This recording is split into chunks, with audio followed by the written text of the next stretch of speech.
For the last 40 years, trucking firm Stobart has been delivering the goods that keep the UK running. But now the ambitious haulage company is looking to conquer road, rail and air. It's taken the bold step of investing in an airline. Just checking in the last 3 passengers for our first flight.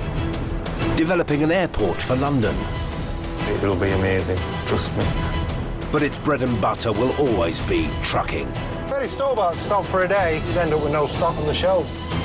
Their 3,000 drivers are on the front line, pounding the tarmac 24/7. Fine lines make a big difference.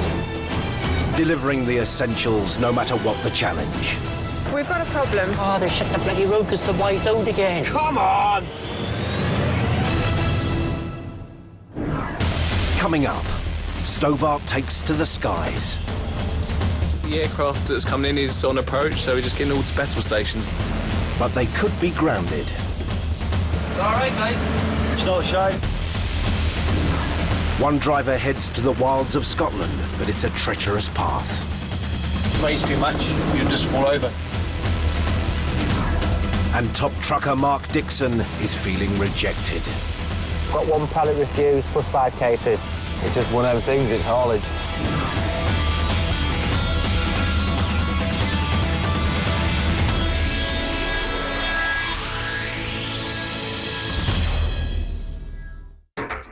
Stobart is always looking for new ways to compete in the deliveries market, and it's set its sights on a new target.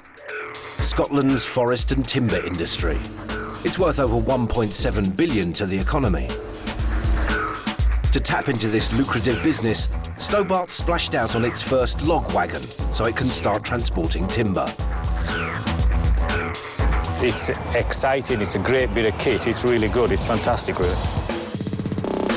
William's so pleased with his new lady, he's commissioned a photo shoot. This is like the creme de la creme of trucks. Official Stobart photographer and former truck driver Dave Mulholland has been sent up to Lockerbie to capture this rare beauty before she hits the road. But something like today, it's very special because it's our first timber truck. She's named after Laura Jane, who I'm led to believe is a model, and super fit. But there again, so's our timber truck. Laura Jane's on trial, and if she's a success, the company will invest in more. Boss William Stobart is her biggest fan. I would love to drive that truck and do that job, yeah. But there's only one man who gets to ride her all day. And that's 36-year-old Peter Grant. He's a proud New Zealander. Living in Scotland now 14 years, so picked up a wee bit of the lingo. Deborah, good luck, bye-bye. The father of 2 is married to a Scot. He came to the UK for a holiday and never left. Everybody thinks I'm South African or Australian, God forbid. Stobart wouldn't trust just anyone with their new baby. Peter's been driving log wagons for other companies for the last 5 years. He's been with Stobart for 7 months, hired in especially to drive Laura Jane. It's an exciting job. It gets the adrenaline rushing when you're heading up into the wood. After a late shift yesterday, Peter slept in his truck at a sawmill near Lockerbie in southern Scotland. A legally enforced 9-hour rest break means he and Laura Jane are about to start their day at 6 a.m. That's us, ready to go. Starting later than he would have liked, Peter's already playing catch-up. From Lockerbie, they're travelling 17 miles up the M74. Then 5 miles along country roads through Moffat to Rayclew Forest to pick up a load of logs. From there, it's 50 miles south to a log train that's leaving from a Carlisle rail depot. This wood I've never been to before, so just going to kind of work out where we're going to go. I've got my map here. It's not the best maps in the world. It's just the directions they give you is all you've got to go on, so you've got to make sure they haven't missed anything out. Peter can't afford to take a wrong turning. Once he's picked up the logs, he's got to get them on a train leaving Carlisle in less than 3 hours. It's supposed to be there and loaded for 9 o'clock, so we're going to get up here, get loaded, get down, and load the carriage before it leaves to go to Treacherous barn. With time ticking, thankfully his hand-drawn map is spot on. It's us here at one of the woods. I'm to take the next road in on the right, get up here now, and find this timber. Peter might be on the right track, but the forest's narrow dirt road can only fit one 8-foot-wide log wagon down it at a time. If you meet somebody's got to reverse to let the other person pass. And that could be lethal. If you get too close to the edge, it slides off the road, we end up upside down, which we don't want that at all. The ditches are 5 feet deep either side. There's been boys hurt, seriously hurt, with wagons falling off roads. Every year there are serious incidents involving log wagons tipping over. The boy I know, he came round the corner and fell over, and he got a ride in a helicopter. So it's serious, like. Peter's fear of falling off the side could soon be realised when another vehicle comes straight towards him. He'll reverse back for us, let us by. They have to reverse 300 feet back up the muddy, uneven track to let Peter's monster machine through. It's the problems with the woods, there's no passing places up here. Traffic crisis over, he locates his logs. Get in here and get stuck into it. Huge piles are left along the track, ready for whichever haulier collects first. This is where Laura Jane comes into her own. Her tyres have extra puncture resistance and a special block tread for grip in challenging terrain. She's got her own elevating cab that controls an extendable grab for loading the timber. It's able to rotate 360 degrees, picking up logs with ease. The trailer's capable of holding 25 tons of solid timber. The high-strength aluminium log cradle is made up of bolsters that hold the wood in position. And her V8 500 horsepower engine makes light work of pulling this heavy cargo. Peter gets down to business. High vis on. First, he has to lower Laura Jane's legs to stabilise her in the uneven ground. But even then, as he climbs into the crane's cab, it's a hell of a height when elevated. When you're up there and it tilts over a wee bit, your bum doesn't half grab the seat.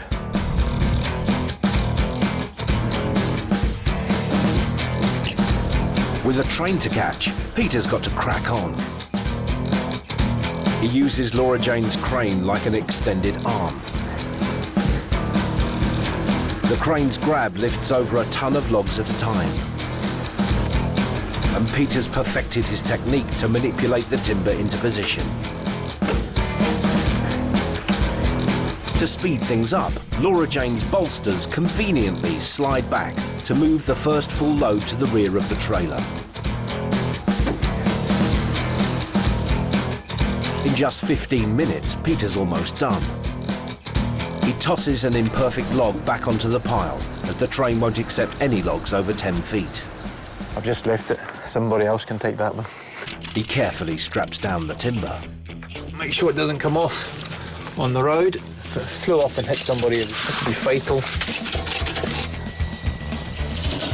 Let's get out of here. Laura Jane's stuffed to the brim with 25 tons of chip pine logs. And it's just a wee bit on the rough side, bouncing about a bit.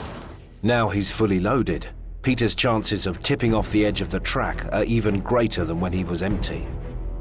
But it's being loaded now, it's a wee bit trickier now because holes in that in the road just make you start to sway, and if it sways too much, you just fall over. The uneven path isn't just narrow, it's also slippery, and Laura Jane's struggling to find traction. It's clarty, it's quite wet, it sticks to the wheels, starts spinning.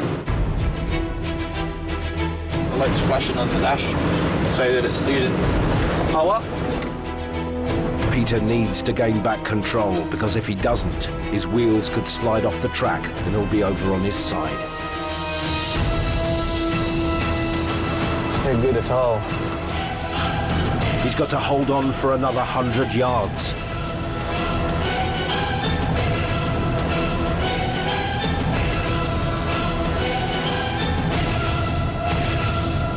But thankfully, he's soon off the wet road and onto firmer ground. Back on the asphalt. They've now got 50 miles ahead of them to reach the train at Carlisle before it leaves. Will Peter and Laura Jane make it in time? We'll find out after the break. Eddie Stobart's newest truck is on a mission. Laura Jane is Stobart's very first log wagon. And her Kiwi driver, Peter Grant, has just collected 25 tonnes of timber from a Scottish forest. Now he's heading south for a 9 AM train from Carlisle. It's 45 miles away, and Peter's got just under an hour to make it there. It's going to be tight. It would be a bugger if it's gone, eh? But it's not just the clock he's racing. Due to his legal driving hours, Peter had a late start, so other hauliers have been loading timber at the rail depot since 6 AM. Peter's hoping to get there before the train is full. And one of his competitors has the same idea. He's got 3 metre chip on as well for the train. He's going to try and beat us. His rival's driving a truck with a 420 horsepower engine, but Stobart hasn't skimped on its new lady. Laura Jane's kitted out with a V8 500. Power of the V8. I can catch him up this hill here. There he goes. The other log wagon is left eating Laura Jane's dust. We got 25 tonne of timber on, and it just rummed up the hill. Laura Jane's doing a good job so far, like, pull on past, no bother at all. Finally, he reaches Carlisle, and the rail depot is almost in sight. Round the corner, through a dip, and that's us. Peter's made good time, but whether the depot will find room for his load on the train is another matter. Looking full. All of Peter's efforts to make the deadline could be for nothing. We'll try and see if we can bluff our way onto the train, hopefully, fingers crossed. If there are no carriages left for Peter to load, he'll be forced to put his logs to one side, and that'll cost the freight company money to get it reloaded.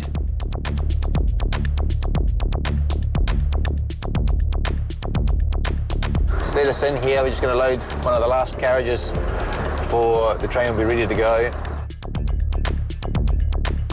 With the train waiting to leave, he gets straight to work. But Peter can't just slam the logs in. It's vital he gets them in perfect position. Like a game of Tetris, he has to fit the logs in neatly.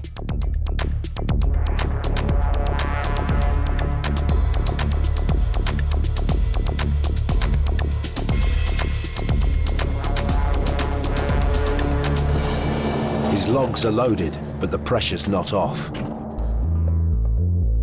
There are strict safety regulations on how the timber is positioned, and yardman Glenn casts his scrutinising eyes over Peter's work. Making sure the wood's on the outside of the pins. Protruding branches can catch electricity wires, bridges, or other trains. The train will not move if anything's sticking out either side of the carriage. Just that everything's all right, Peter, that you've loaded on the train.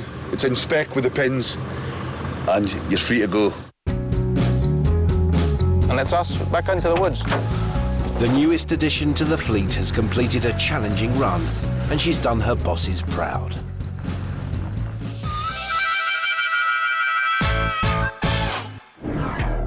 Delivering timber isn't where Stobart's bold ambitions end.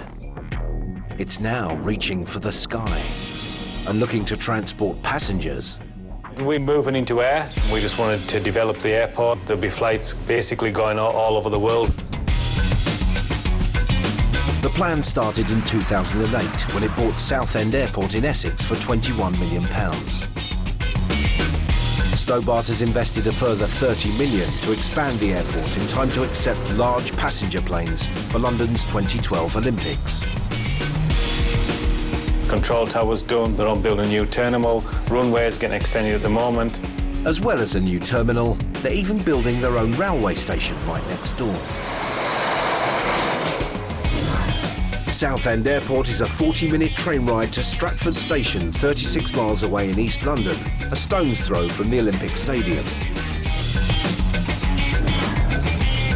Private planes already use the airfield, and in the summer, a charter airline is based here. And when you've got planes, you need fire trucks, which have to be able to reach a landing aircraft within 2 minutes. So Stobart employs a team of 23 firemen to be on call for any incident, any time at the airfield. That's an actual shower. Is it? Yeah. We're really the heart of the airport, really, to be honest with you. Fast, furious, and fun. It's like being a little kid again, I suppose, really, playing with a little bit of water. It is like a big family. That's why I have a little, you know, laugh and a joke. Immature children. But obviously there's a serious side of the job as well. And with up to 2,500 incidents a year at busy airports like Gatwick, the Southend fire crew has been training hard, ready to take on bigger planes. Good, mate. I want them drains covered up, and I want all this area bundled off, yeah? It's just to keep them on their toes, because I want to get them used to this sort of size aircraft, this sort of incident. Bigger planes means the lads are going to need a bigger truck. The new vehicle's coming today. The one that comes in will do a bit of training on it. Dave, anything to add? No? OK. Greenwich then. Greenwich then. Before your duties fall out. We've been waiting a long time for this to happen now, so, yeah, really looking forward to it. Can't wait to have a little play with it, so, yeah, it should be good. But they'll have to be patient, because their new fire truck is 340 miles away at Stobart's Carlisle Airport. And it's not designed for public roads, so it's going to have to go on the back of a low loader.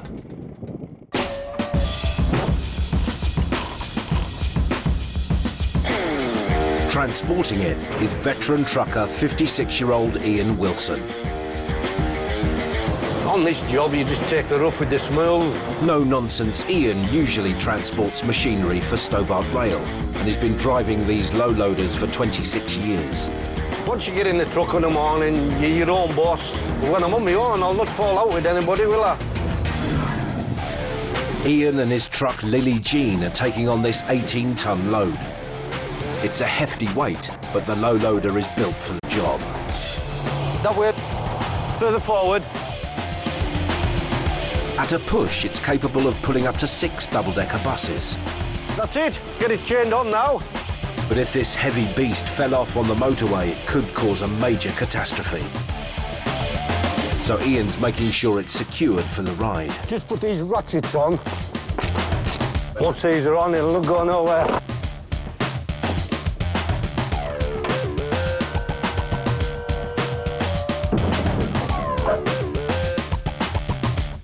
And that's us loaded now with that big monster fire engine. Once loaded, they're ready to head south.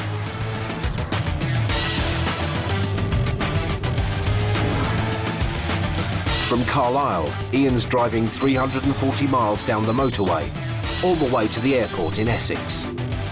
Once delivered, he's got to turn round and drive the old fire truck all the way back up again.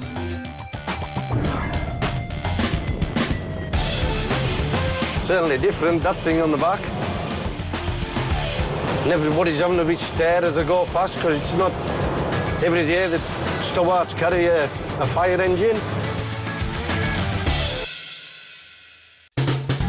After 8 hours turning heads, Ian arrives with his special cargo. The quicker we get these and swapped over, the better it'll be for everybody.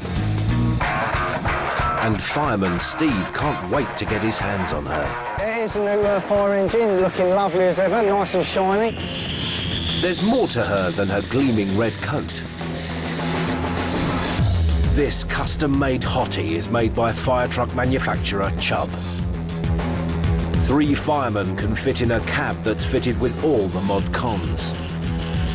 Her tank holds a whopping 2,200 gallons of water enough to fill 120 bathtubs.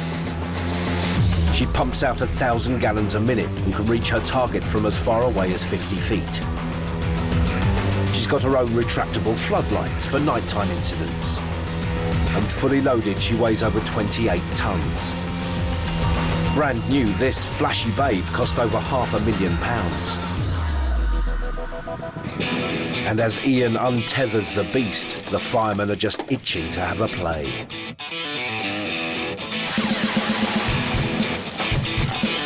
I can't wait for it to get onto the ground, actually. They're like kids in a sweet shop.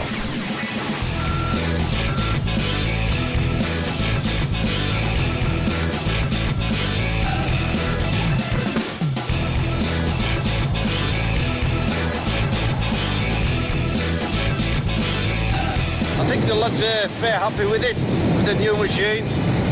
Fantastic, lovely and clean, yes, nice machine. Will Carlisle Airport miss this one? I think they will. There's some tears when I brought it away. To soften the blow, the firemen at Carlisle Airport are going to receive one of Southend's old fire trucks. But as Ian loads it up, he notices a problem. At nearly 9.5 feet wide, the fire truck's wheels are teetering on the edge of the low-loader's deck. It's a lot wider, isn't it? Yeah. Ian decides it should be okay, but he's more concerned about the truck's height. As long as it's less than 16 foot. A load that exceeds the legal height limit won't fit under many bridges and needs a special permit to travel on public highways. Will you jump up top if I give him me tape measure? Just then it's safer if I measure it now, innit? If it's more than 16 foot, I won't be able to carry it. It's too high. If it is too high, he's stuck down south until he can get a special permit, and that could take up to 3 days. You all right there, yeah?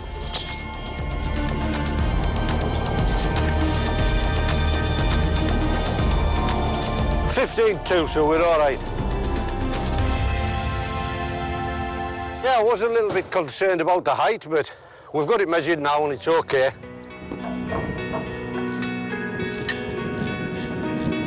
Ian can hit the road and leave the fire team to drool over their new toy. Yeah, it's very nice indeed. Who's going to be the first one to drive it? Oh, me. I believe I'm the driver today, Steve. That's it, job done.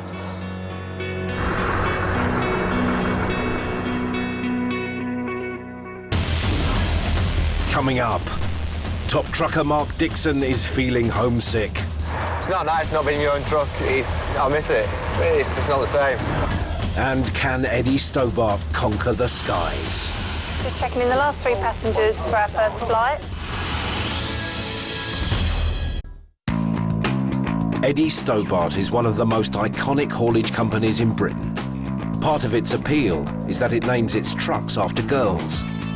It was an idea thought up by William Stobart's late brother, Edward. And that has stuck right from 75, and it was pop stars, it was girls in the charts that you fancied at the time, and it went on from there. Now, any girl can have their name on one of the famous lorries, but with a 3-year waiting list, that means having a bit of patience. That is, unless you work for Stobart. How about I'm the only Stobart driver that's got 2 trucks with our name on it? I'm well proud of that. I am absolutely well proud.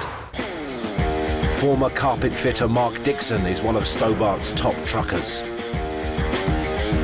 That's all I know now. I mean, I could probably fit the odd carpet. I don't know if it'd be straight, it might be wavy. He's been driving for Stobart for 10 years. Now he's got the most bling truck in the fleet, and it's named after his daughter, Phoebe Grace. It carries my daughter's name on it at the end of the day, so I don't like looking crap. Clean truck means a good day. 33-year-old Mark's normally a happy chappy, but he's not so happy today. Can't film that, it's not my lorry. His beloved Phoebe Grace is out of action. It's kaput at the minute. It's in hospital getting fixed. So the driver of this lorry, he's off sick, so I've borrowed it. Trampers like Mark eat, sleep and work in their trucks Monday to Friday. At the end of the day, my truck's my home. It's not nice not being in your own truck. I miss it. It's just not the same. Mark's having to do without all his home comforts. Obviously, there's all your things as well then. I have stuff in my truck like you have in your house. And to move all that into another lorry, it takes forever. So you then go to the bare minimal. You just take what you need to take. And you pack one at a time, open your cupboard, and you forgot something.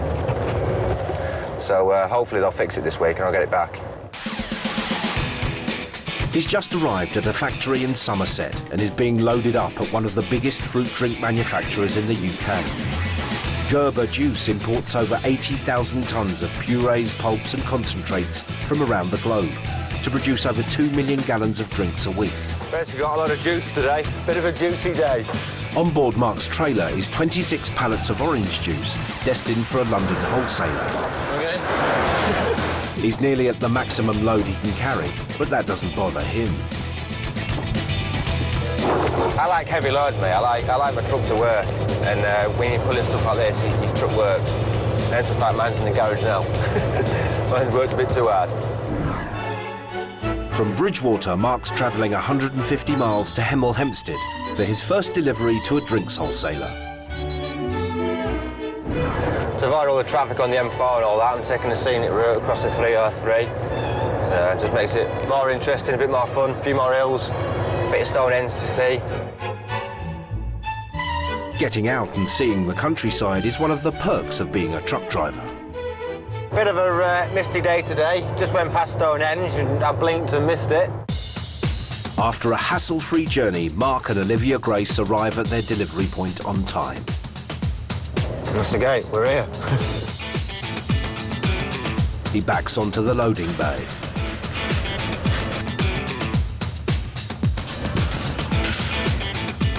So like half-8 booking, we've got here at 8:35. Can't fault that, can we? Mark's feeling smug, but there's a problem with some of his load. We're picking that up. Leave you there, knackered. The juice cartons have been damaged, and the company won't accept them in that state. Tell you that one was just all leaking, yeah? Yeah, I think it's this one's leaking. This one gone all the way through by the looks of it. Oh, nice. Just reject the whole pallet. Thank you very much. It's what the haulage industry calls a shot load, and it means Mark's going to have to take the rejected goods to the nearest Stobart depot. You're not going to pay for something that's broken. It's just one of them things, it's haulage. So I have to ring it through to our Stobart driver line, and they then sort out with the customer. Hi, it's Mark Dixon. I've got 1 pallet refused plus 5 cases. Mark heads to the returns depot at Averley near the Dartford crossing to drop off his rejected stock, which means heading 50 miles around the M25 at rush hour. I envy people who live down here because they're in the capital of England, but I could not do this every day, and it must be so stressful. Always got to watch out for the bikers because they just come up on you, and if you don't see them and just move that little bit, you'll end up knocking them. Soon he's out of the traffic and arrives at the depot to drop off his rejected juice.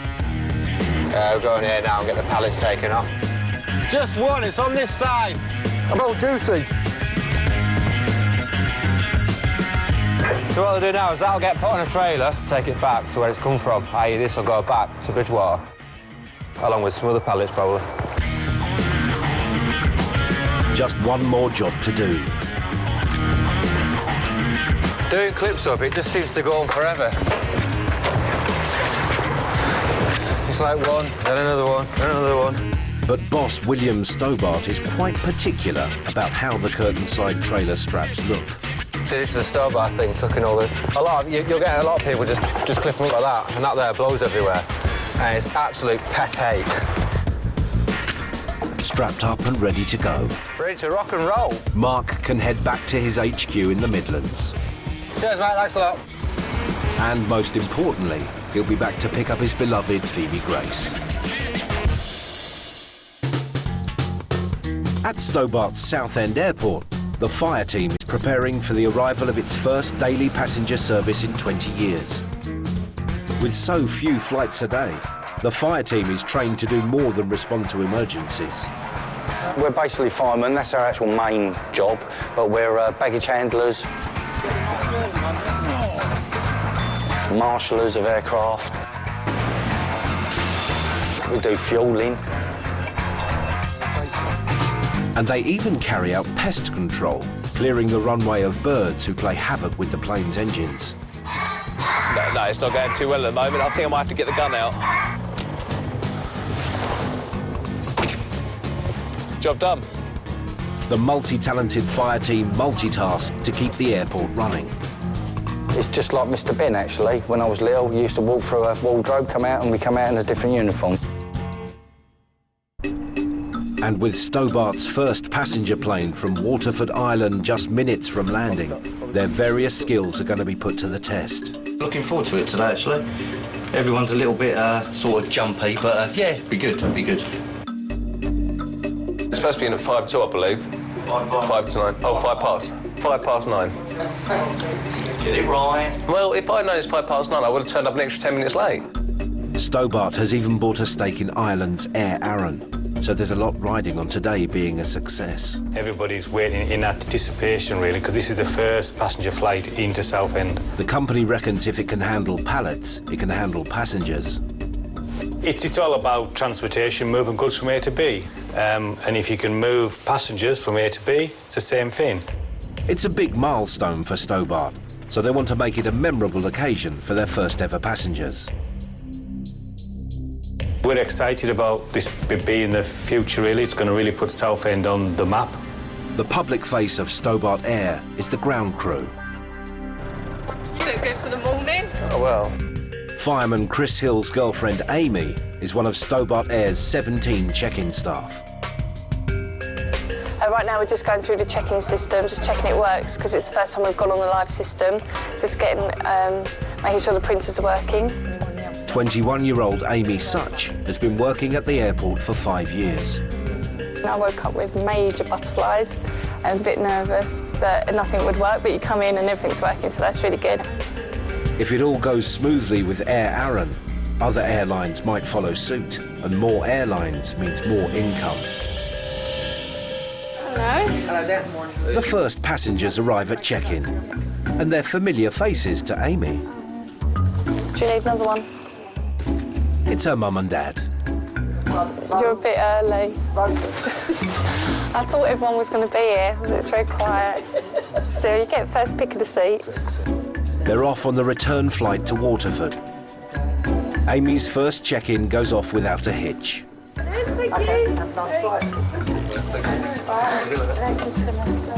Have you checked it fits in the baggage gauge, have you? That will fit in, Amy, honest to God. I don't want to be the one whose parents it doesn't... All right, let's check it.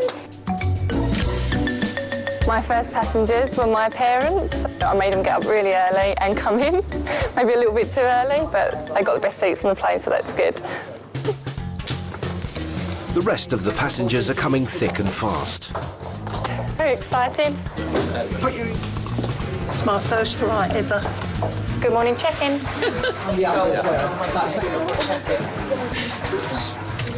Just checking in the last 3 passengers for our first flight, and then that's it.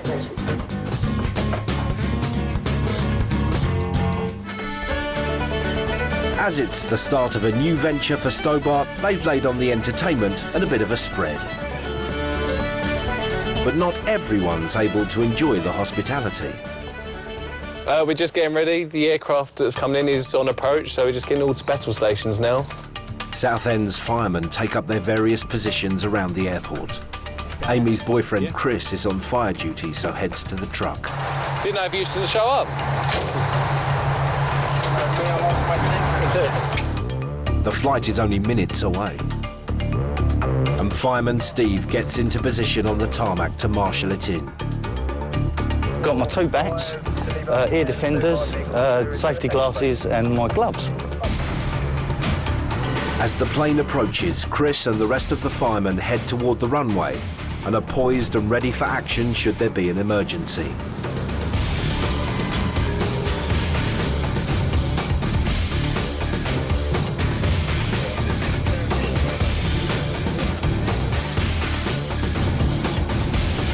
Bit of butterflies in my stomach.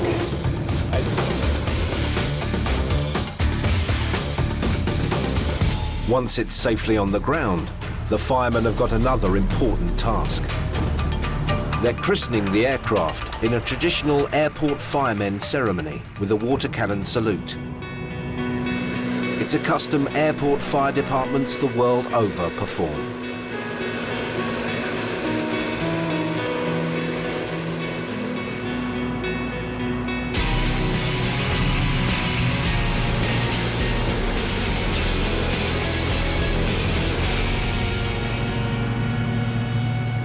We had the fire service giving us a traditional salute, which is a great welcome. From where I was standing, it looked really impressive. They've welcomed it in. It's just a tradition, and it's a bit, you know, a little bit of playing about as well, so it's good.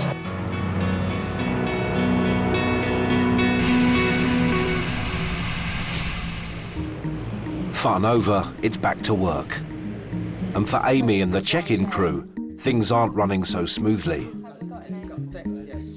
Did we get that printer working, do you know? No, it wasn't the case. So what are we going to do for the appointed person? Amy's nightmare has come true. The check-in printer's not working. So she can't give the aircrew details on the passengers and the weight of their baggage. The appointed person, don't they need the load things that print out from there to give to the flight crew? The load sheets are needed to calculate how much fuel to put in the plane. They're stored on the ground crew's hard drive, so without the printout, the aircrew can't proceed. Right, so what can we do about I need to think about this for a minute. the load sheets that need to be given to the crew are not going to be printing, so we need to think of a manual way we can do it. Over on the runway, her boyfriend Chris has swapped his fireman's uniform for a baggage handler's. So as soon as we've done one job, we're straight on to the next. He's poised and ready to put the bags in the hold. You come in. But until Amy can give the crew the information they need, everything's on standby. But she's just had a brainwave. I want to see if there's a way we can get it to send to another printer.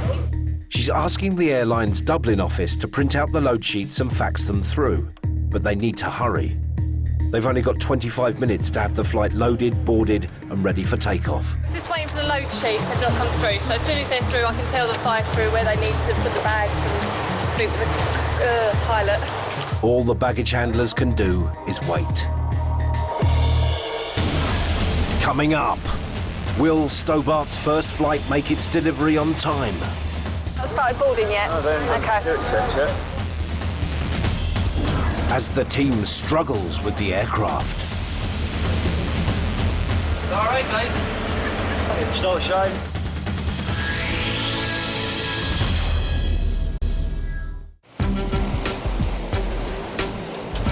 Stobart's Southend Airport is waiting for its first daily passenger flight to take off. It was all going so well, but the plane's departure has been thwarted by a broken printer. The printer isn't working, but I want to see if there's a way we can get it to send to another printer. The aircrew is waiting for a printout giving details about the passengers and their luggage.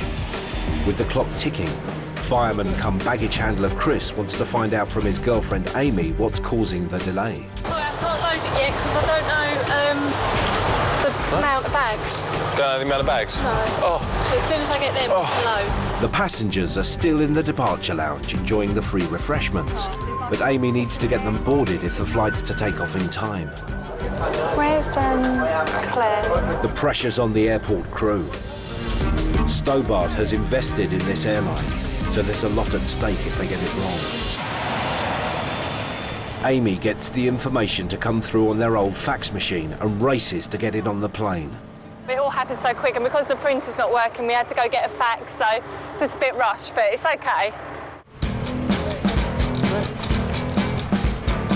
Under Amy's supervision, the fireman/baggage crew get the plane loaded. Just observing, I can sign it off, just got to make sure it's all secured and in the hold and the right number of bags are on. It also gives Amy a chance to give her verdict on Chris's performance. He did a very good job, I'm very proud. I taught him. The fueling's all done now, all the bags and that are on off, so yeah, it's all going well. That is the last one. But there's one thing missing. The passengers. Are they not started boarding yet? No, they're okay. Right, okay. But soon they get the green light. Good morning, ladies and gentlemen. This is a pre-boarding announcement for the Air Arran flight. And the Stobart Air check-in crew finally board their first passengers. Bye-bye. Bye-bye. The pilot gets ready to take to the skies. Yeah, I think it's done really well. And the fire crew secures the hold for takeoff. It's not a bad little flight. I hope they're all like this. Nice. But they've spoken too soon. They can't close the door. This panel have to be shut, is it? Or... It's an unfamiliar aircraft for these firemen. All right, guys. It's not showing. The bottom one has to be in front. It's an unfamiliar aircraft for these firemen. Try it again there, son. Once again, takeoff time is in danger of slipping behind schedule. There you go, I think that clicked in.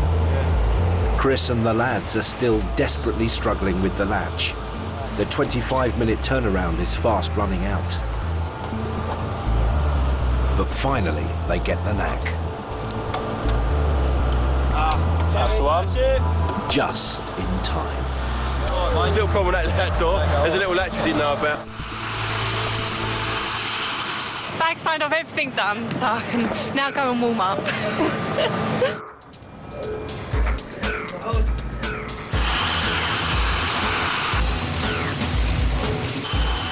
And in true Stobart style, some plane spotters have turned up to see the aircraft off. I can relax now because all the worry and all the is it going to go right, and it did, so I'm over the moon. The plane taxis to the runway and the team is rewarded with some well-earned cake. My dietitian wouldn't want you to see this. Everybody's happy, the management are happy, and that's what we want. Air Aaron are happy, which is the main thing, so Luton Airport, watch out. As Stobart takes to the air, let's not forget the 3,000 truckers who are the driving force behind the iconic haulage company. Each one a character. Is it a bird? Is it a plane? No, it's Mark in his Stobart truck. Over the last 8 weeks, they've taken us the length and breadth of Britain. Ready, willing, and able. From Britain's far north... The Welsh have arrived at John O'Groats. ...to Land's End. I could have done with a beach and a surfboard. I've ended up with a bit of grass, some sheep and the sun. And beyond our shores. Grass virgin there is just complete bog. If you go into that, it's game over. The path hasn't always run smoothly. There's the bull there. That's the bloody thing that's holding us up, look. What's that? A gunshot. Mishaps have happened along the way. Sake. But with grit and determination, I'm sweating like a glass blower's ass. Eddie's army takes it all in its stride. First time today, I can put the shades on. We've been invited behind the scenes for key moments in the Stobart calendar. Life is top of the pops at the moment, it really is. As they celebrate their 40th anniversary along with celebrity fans. When I'm on tour, I count Stobart trucks. I swear to God. And take on an airline. As we say goodbye, Stobart will continue day and night, 24/7, delivering and delivering and delivering.